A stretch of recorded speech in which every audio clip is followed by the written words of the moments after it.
Hi, I'm Bree, not the cheese, but your resident Chica girly. Today's episode is a bit special because it's my birthday. So instead of your usual kantuhan and before our very first podcast episode, we'll look back on the moments I had over the past year and more. So stay tuned for that. While you're guys at it, grab your favorite snack, get comfy, and let's celebrate another slice of life together with me. This is Palaman with Brie.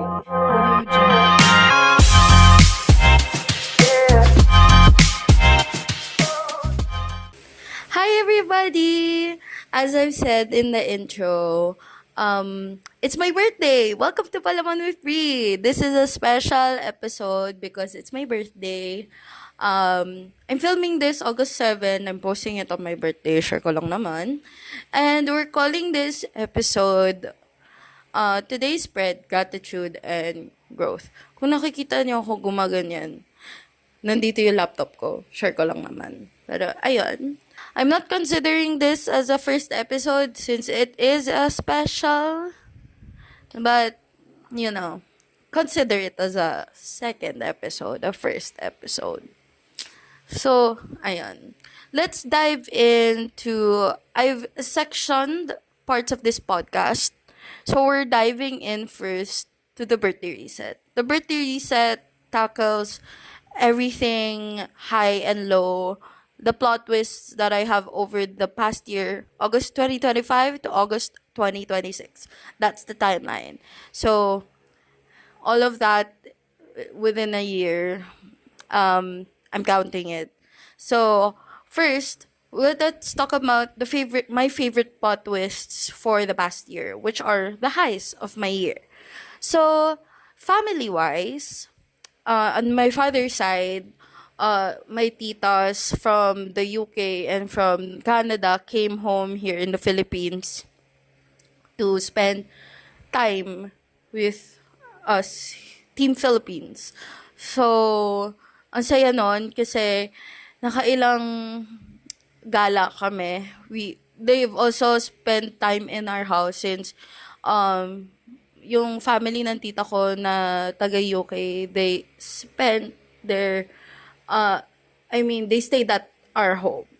And, mga kapatid pala to ng tatay ko. And, sobrang saya lang dahil I got to see my cousins again, my ates and my kuyas. Yes, ates kasi may mga jowa sila. But, ayun, we got to spend time with them. Nakagala kami, and like, sobrang saya. As in, like, ang namin pinuntahan. Though, ang namin nagkasakit. Kasi nga, on and off, like, silang lumalabas. Ayan. And then, on my mother's side as well, like, ang naming milestones na sinaselebrate, naming birthdays, maraming blessings na nadadating. And, ayun, masaya din. Kasi, as a third year student, last year, parang I've noticed na I got to spend more time with family kesa nung first and second year ako. Like, mas marami akong time ngayon. Kasi, alam niyo ba, last year, second sem, second year ako. Third year ako. Hindi ako, second year ba? Third year? Second year. That's last year ng 2025. Second year. Hindi ako nakasama. Nag-El Nido yung father side ko. Same angkan. Kasi may exams ako noon. Ate ko. Namatay na lang ako sa inggit. Charis. Okay lang din na hindi ako pumunta kasi lahat sila nagka-amoebiasis. Kasi hindi daw malinis ang drinking water sa El Nido. So, pag uwi nila, pag sundo ko sa kanila sa airport, yes, pumunta ako ng airport, para salubungin sila lahat. Lahat sila mukhang may sakit because they all had amoebiasis. So, ayun. Okay lang din Nandito lang naman ako sa dorm nun. So, yeah. And, ayun. That's all for the family. Next, I got to go to different places. Yun nga, this also correlates with yung sa father side ko, nakapag-Subic kami, nakapag-Puerto Galera kami, nakapag-Pansol kami kasi birthday ng tita ko. So, ayun. Ang saya nung Subic lalo kasi nakapagyate ako the first time. I rode in a yacht for the first time and it was an incredible experience. Like, sana ako, ganun ako kayaman na may yate ako sa Subic Bay Yacht Club. Soon, manifest. Ayun. And then, this all happened pala just early this year. March, April. yun yung timeline. And then, next, I went to Japan with my family noong December until January. Ang funny nga kasi, parang naging yearly thing na kami umaalis ng December for Christmas, New Year. Tapos sasabihin ng mga friends ko na I'm their walking calendar kasi malalaman nila na Christmas break na dahil sa akin. Dahil umaalis na ako ng bansa. Tama! Aliw. Pero I got to see a different side of Japan. Nag-Osaka kami and oh my gosh, I forgot the other part na pinuntahan namin sa Japan. Ayun, I searched it up. Pumunta kami ng Kyoto, tapos sa Osaka kami. Gusto ko yung sinerch ko pa doon. Ayun, nag-Kyoto ko muna kami and then nag-Osaka. Ang naging highlight lang ng aking Japan trip ay nag-Universal Studios kami. Grabe yung pinagdaanan namin doon. Like, grabe talaga, te.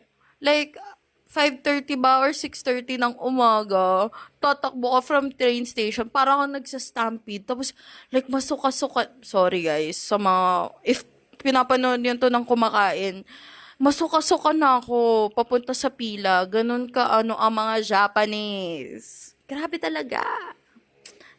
Will I do it again? No.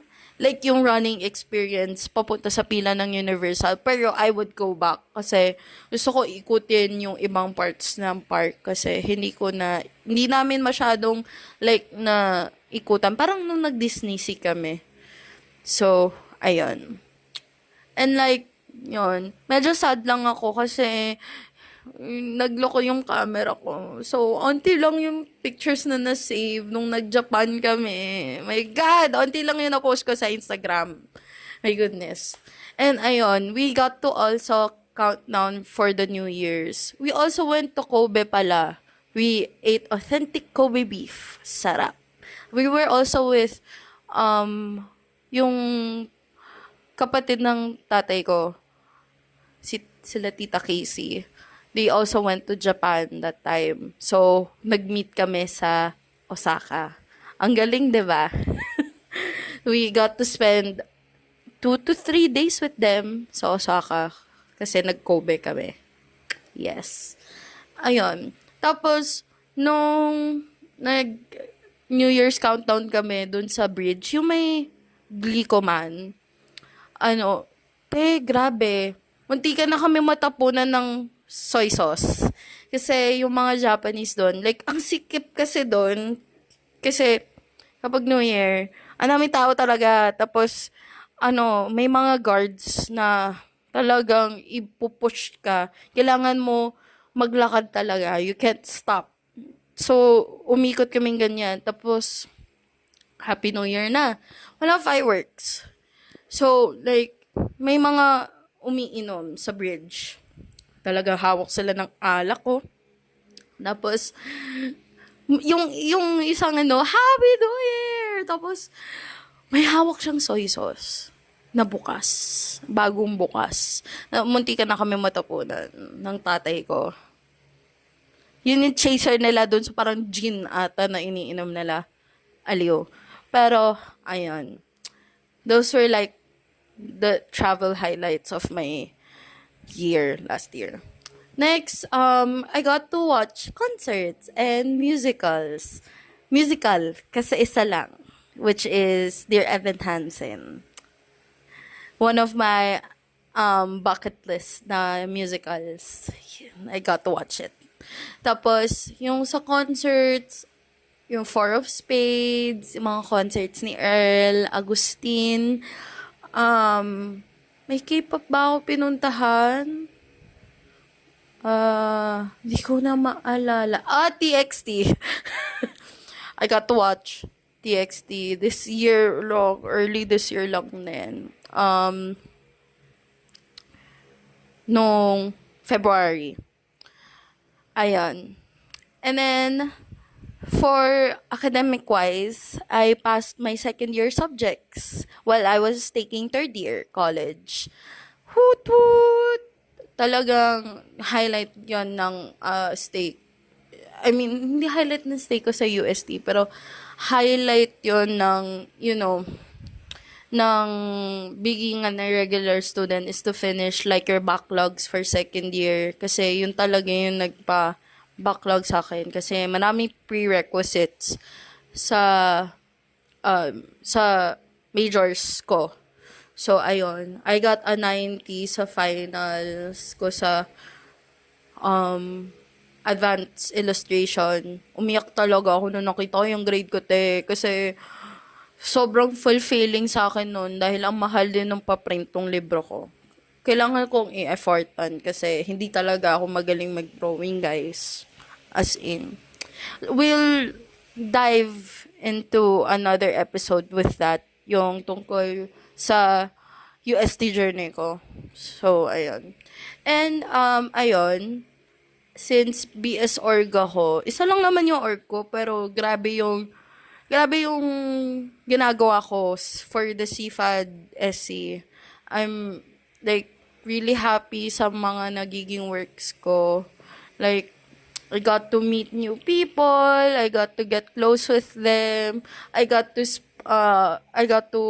cover so many events for the CFAD SC. So, super happy lang na I got to work for the org. Parang siya nagiging escape ko amidst the academic life. So, ayan.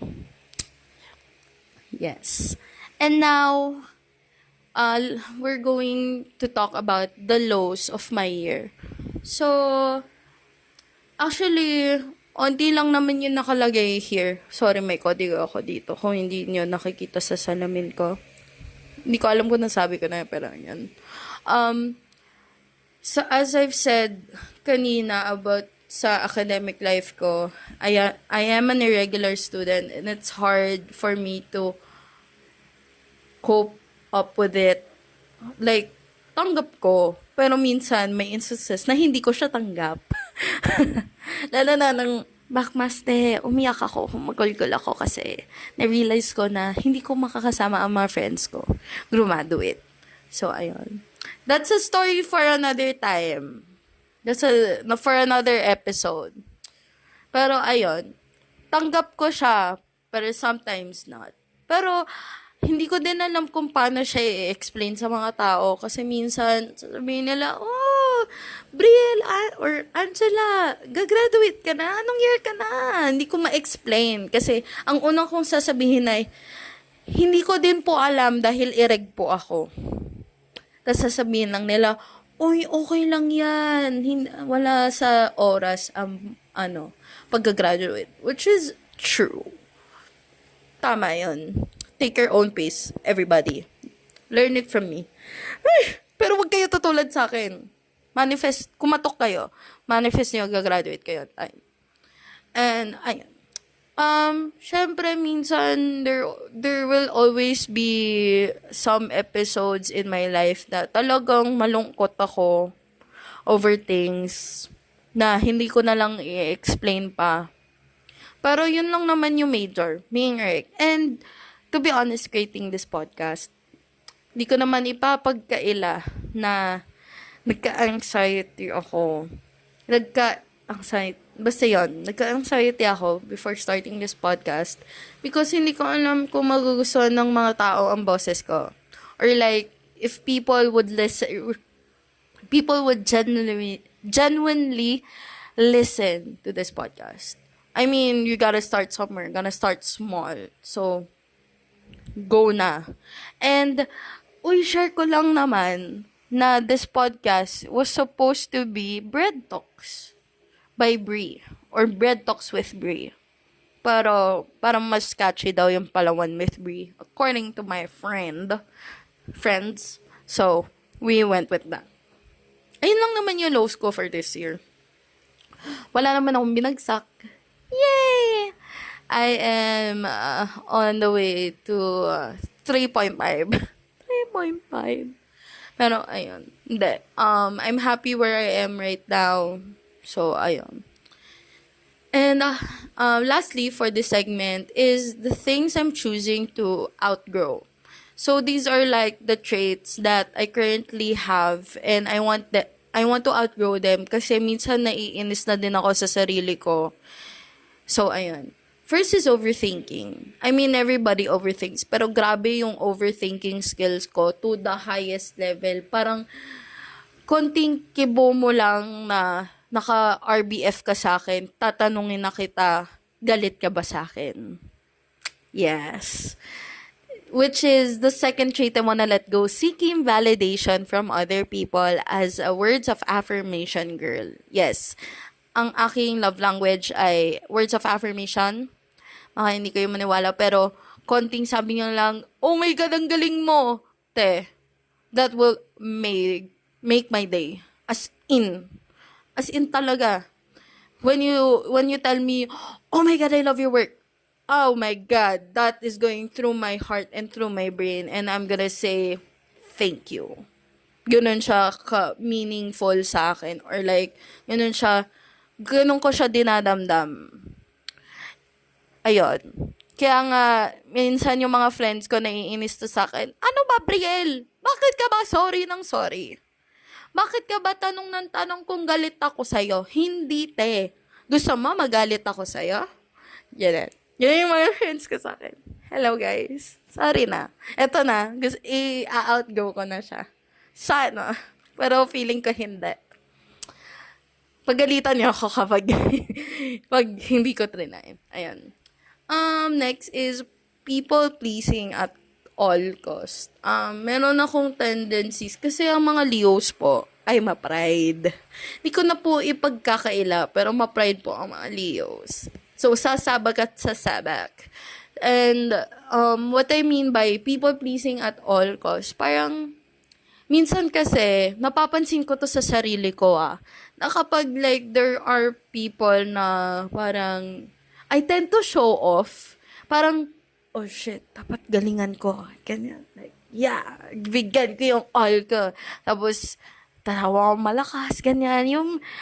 And I find that irritating. Hindi alam to ng mga tao, pero napapansin ko to sa sarili ko na I tend to people please. I tend to show off. Kasi ma-pride nga. And I want to let that go. I want to outgrow it. So, ayun. And, yun. Holding self-doubt. Self-doubt. Yun nga. I tend to self-doubt a lot of time. Yun nga, overthink na I'm not doing good, I'm not doing great. Is this good? Is this great? Kasi grabe yung market ng course ko ng advertising. So, talagang palabangan ng mga people. Ano daw? Palaban ng mga people. So, I tend to question myself. Is my work okay? Is my work good? Did I do okay? Am I good enough? So, ganun. And holding grudges.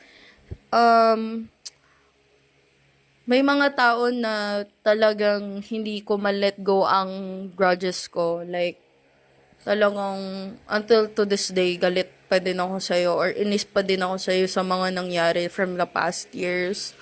So, I want to let that go. I want to outgrow it because it's been far too long and it's not healthy. So, ayan. And assuming things. Oh my God. Yung ina-assume ko na ang lahat ay para sa akin. Yun nga. When I say,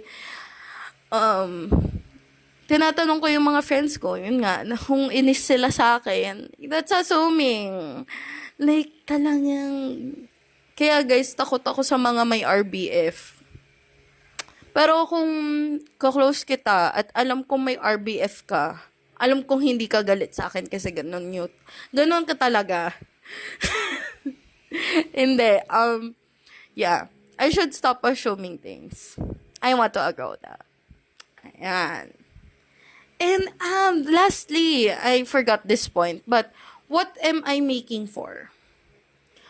I want, or what I'm making room for pala. Like, gusto kong i-grow ngayon, 2026 to 2027, the next year. First is being authentic. Until now, I think I'm still finding my voice, my true self. Siyempre, 22 pa lang tayo. We're still growing. So, I want to stay authentic. Next is being at peace. Remove all the negativity. We don't claim the negative energy.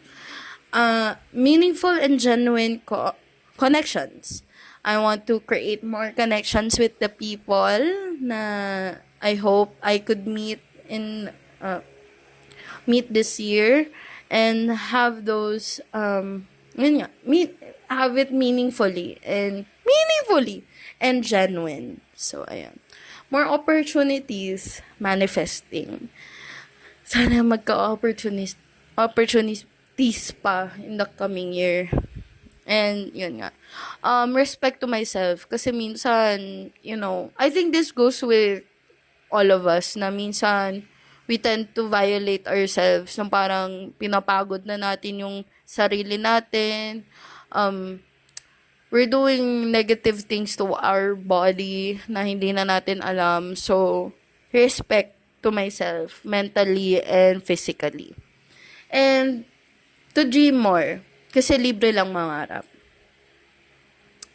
I want to dream more. I want to manifest more things. Because, libre nga lang mangarap. Diyos ko. Guys. Dream. And it will come true. So, ayun. Next, we're going to the next part of this podcast. That's all for part 1 pala. That's all for the birthday reset. Parang I've said a lot of things there. So we're going next to part 2, which is for then and for tomorrow.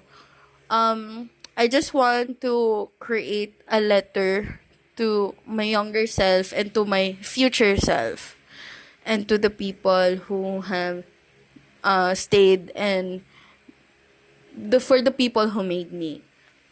Taray, may emotional, segment siya. Pero, yes. A letter to, alam niyo, dapat magbabasa ako ng isang letter na linagay ko sa letterbox ko. Tapos, I think it's set parang 10 years from when I wrote it or like 5 years from when I wrote it. Babasahin ko sana siya, pero nasa bahay siya and I'm in the dorm. So, that's for another episode. Ayan. So, a letter to my younger self as yun. I just want to say to young Brielle, young Angela na just keep on shining. Keep on doing what you love. Keep on being you. Stay you. Because there are maraming tao.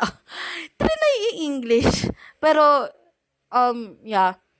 There are so many people who will be by your side and will love you throughout when you're growing. Tama ba English ko? Nawawala na yung brain cells ko. Pero, yeah. Just stay true to you. Whatever mistakes you have made, it does not define who you are. they're just parts of your life that have gone by as a teenager and as a kid. So it's okay. It's okay to make mistakes because eventually you'll learn from them in the future. And you have done so much to put your current and future self um, to who she is now. And I'm very proud of you because I think um, not many times have you said that to yourself. Na I I am proud of you. We are proud of you to the people who have been there with you since day one. So ayon. And then a letter to future Brie, a letter to future Brielle or Angela. Te, Diyos ko naman, wag mo nang i-ano yung sarili mo, i-pressure ang sarili mo. Mangyayari din sa tamang panahon yung mga gusto mong mangyari. Just let the wind flow, let everything flow, go through your own pace, and I know you'll get there. And I hope you get to accomplish your dreams, you get to do what you want in life years from now. And I'm just happy where you are right now. Not contented, but happy. Kasi ibang usapan ng contented. Pero yeah, I hope and I pray that you will one day achieve all the dreams that you can achieve. Yeah. Yeah. And I want to, ayun, those are the letters for my younger and future self.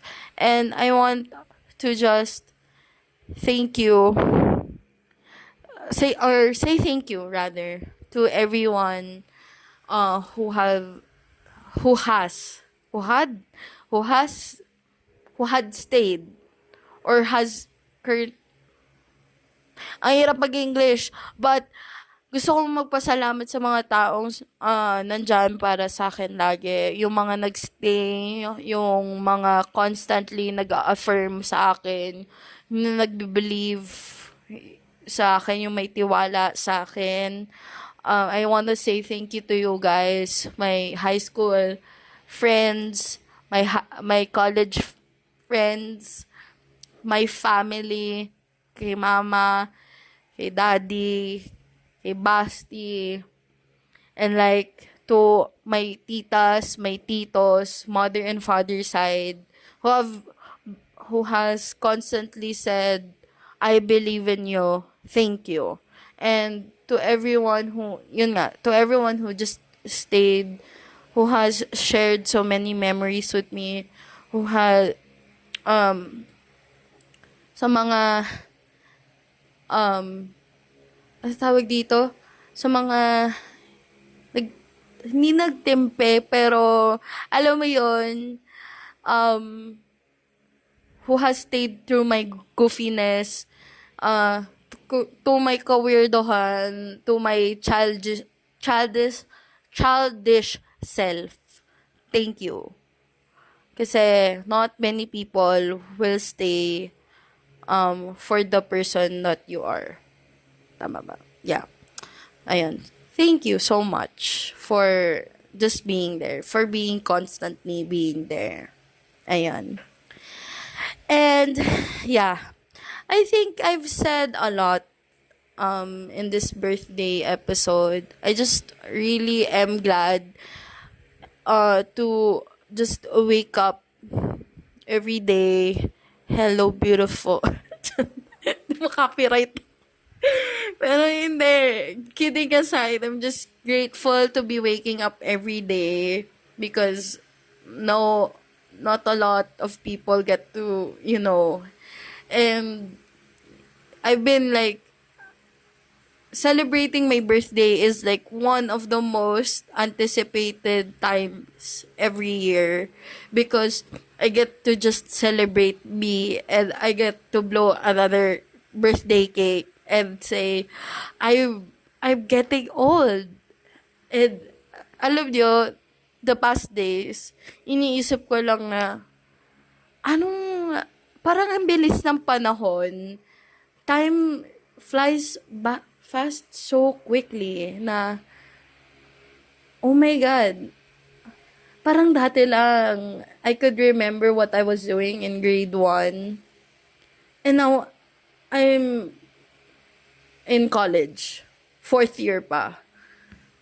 Grabe yung pagre-reminisce ko this past days. Kasi I think it's because of like the freshies that I see. Parang dati ako yan. Ngayon, 3 batches have passed. Ito na. Another batch. And 4th year na ako. So, ayun. I'm gonna take time slowly. It's already the 8th month of the year. And malapit na mag-bare months. Kakanta na naman si Mariah Carey. So, ayun. I'm just grateful, thankful, and blessed to just witness life in a daily basis. Ayun. And, ayun, even though this is like only the 2nd episode of this podcast, or like this special episode of this podcast, I want to say thank you to the listeners, kung may listeners, which are my friends. Thank you, friends, for listening, and future listeners for listening to Palaman with Brie. It's such a joy creating these episodes, kahit dalawa pa lang naman. But brainstorming for this episode, for the coming episodes.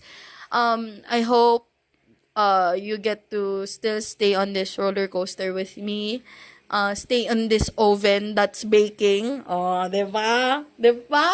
May sarili siyang pagganap. But I hope you still, hindi tayo masusunog, guys. Slow bake tayo. Slow bake oven tayo.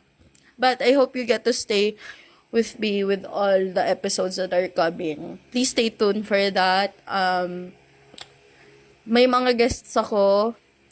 Sana abangan nyo yan. And, ayun. Thank you for celebrating my birthday with me with this episode. Please like and share the podcast so we can reach more listeners. Wow, napaka-feeling naman. Pero before we end this pod, I just want to share a little quote or a little reflection that life isn't measured by the years we collect, but by the moments we choose to share. So, ayun. I hope matatak niyo yun every time din nag-birthday kayo. Hindi lang siya about blowing another cake, kahit special yun sa akin. But it's a time to reminisce or to look back on what you did and the moments that you created and shared with the people you love the most. So, ayun. Thank you for sharing another slice of life with me. And I hope to share more moments or slices of life with you guys. So, ayan. Thank you so much for listening to this podcast, this very special episode. See you on the next episode. Ayan lang. Bye, everybody.